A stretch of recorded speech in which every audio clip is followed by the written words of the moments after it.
One of the most commonly used valuation methods is the comparables method.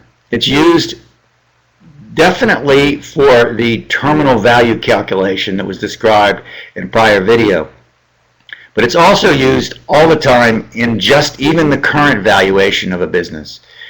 The reason for this is the discounted cash flow is a forecast from inside the business of what they think they can do and what that value might be worth.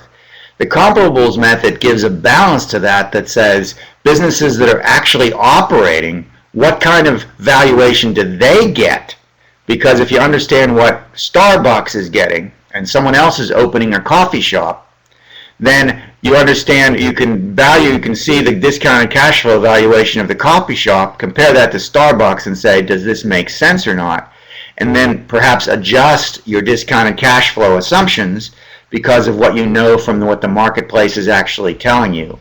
So comparables is used not just as an augmentation for terminal value, which we'll talk about in a moment, but also as a way to sense check your underlying discounted cash flow modeling.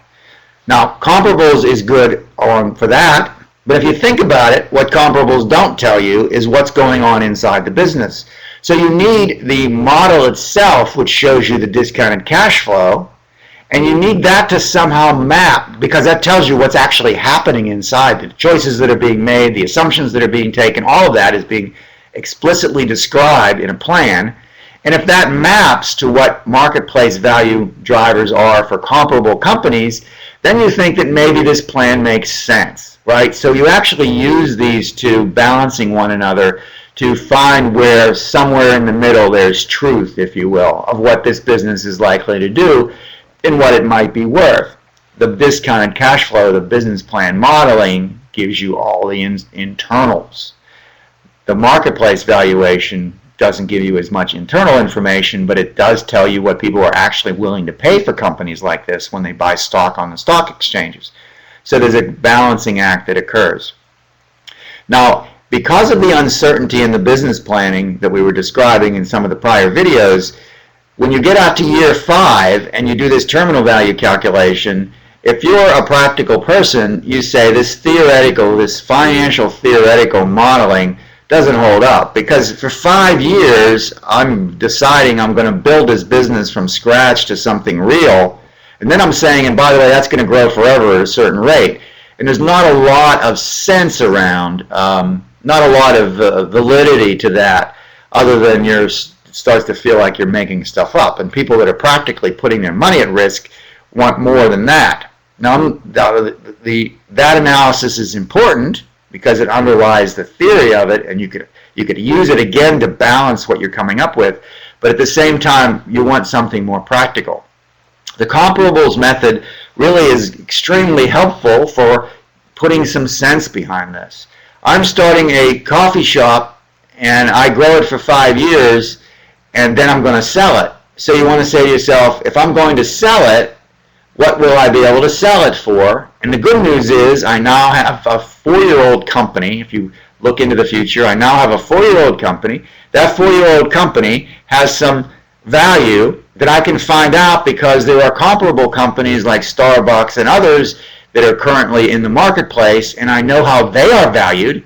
And so I'm saying my company will be valued in the same comparable way when it's sold. So what's the valuation of that company 5 years out? And then, of course, you discount that back to the current time frame. So you can use the terminal value, and by saying I'm selling the company, you sell it based upon comparable valuation. And that's another way to get the terminal value when you think about it, right? So that's how we think about using, one way to use this comparables method, not discounting the others that I mentioned. So how does it work? We look at public companies like Starbucks and Panera Bread and any other companies that you can find that are similar to the company that you're involved with. You also, if you're a professional organization, you have access to information about initial public offerings, how much new startup companies were initially offered for that are in the restaurant business. There are firms, there's a thing called venture finance that produces documentation and valuation and dollar amounts that these large organizations pay for, venture economics and others. It costs money, but it gives you all of the M&A transactions, all that is merger and acquisitions when these companies are sold. It gives you all the IPO transactions, what their valuations and factors and all of that are. And based upon that, you can tell 5 years out, if you are successful in doing the plan, what you're likely to be able to achieve when you try to monetize that in the market. M&A transactions, public companies, and IPOs. We, as being outside of that clique of people that have that access and information, primarily rely on public companies. But if you're a professional, you are willing to pay significant dollars for these services that provide all of the information about these more private transactions like M&A transactions and IPOs, although IPOs aren't private, but they have a lot more, they compile all of that information for us. For those firms. So you have all of that information, and from that you look at comparable companies and you find out what their cash flow is, what their EBITDA, which is earnings before interest, taxes, depreciation, amortization.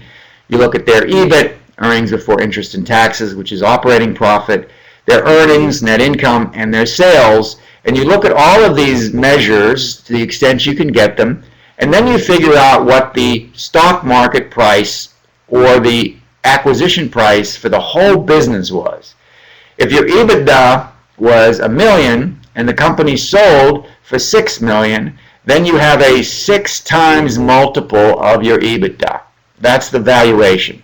And you look at a bunch of companies that are similar to your company, and you may find that some of them have a 6 times multiple, some of them have a 6.5, some of them have a 5.8. Well, that tells you that somewhere along the line you have an EBITDA multiple of 6 or so, which is a comparable value. Which means if I can build a successful company over 5 years, and 5 years from now it's generating $1 million in EBITDA, then a 6 times that the business ought to be worth, as a whole enterprise, 6 times 1.